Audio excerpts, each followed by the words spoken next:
In this video, I'm going to be making a Viking sword from this piece of steel.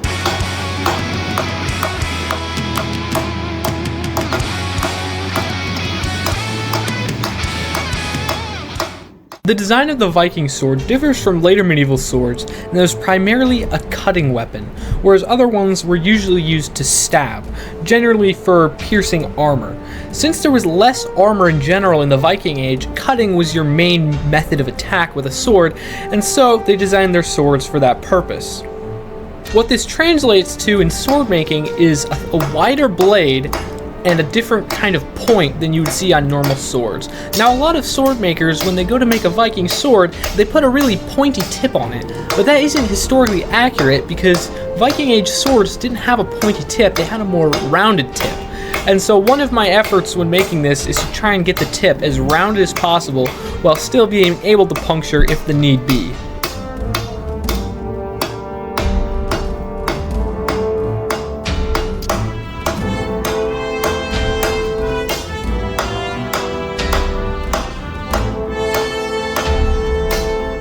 Another aspect of sword making is the steel choice.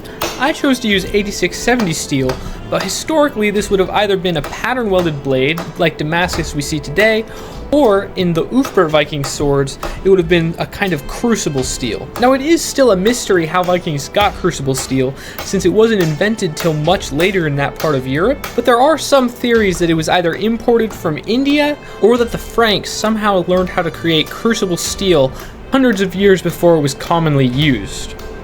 Now, the reason I say the Franks and not the Vikings is because, sadly, Viking Age swords were usually Frankish made, because in the Middle Ages, in this time period, the Franks were the best at making weapons, and so basically, no matter where you are in this time period, a very good sword is going to be Frankish made. Now, this isn't to say that the Vikings didn't make their own swords, it's just that the high quality ones were usually made by the Franks. And this is true for other societies in medieval Europe as well during this time period.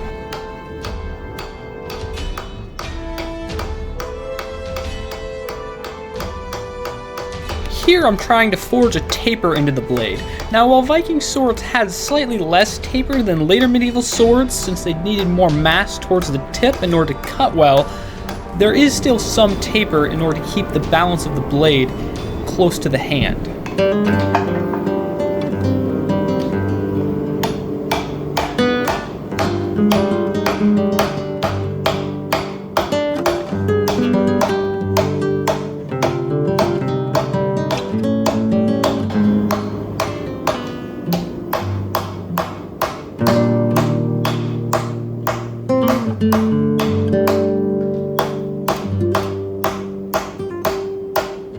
Here I'm marking out where I'm going to start drawing out the tang. Now, the tang has to be a lot longer than on a knife because it has to be able to go through the guard and the pommel and still have space for your hand. One mistake that a lot of people trying to recreate the Viking sword make is they make the grip too long. Now, a lot of people like a longer grip, like in a later sword, because it's a lot more comfortable and the lower guard or the pommel has a less chance of hitting your wrist while you're swinging. But if you hold the Viking sword the correct way, this doesn't actually bother you, and it's a lot more historically accurate, because historically, Viking Age swords had somewhat small grips.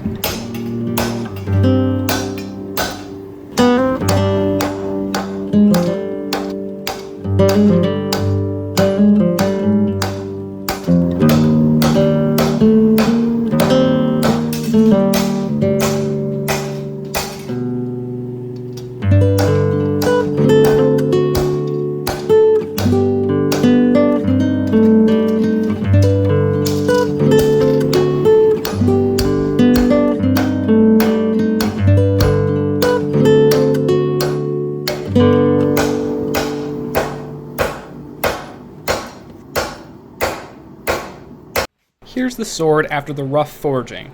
Next up, I started to angle grind the tip out a little more, and later to grind out the tang.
Here's the sword after all the rough grinding. As you can see, it is quite a lot to lug around. That's because I haven't actually put the fuller in yet. That will be in the next video. Anyways, thanks for watching. Be sure to like and subscribe if you don't want to miss the sequel, and I will see you all in the next one.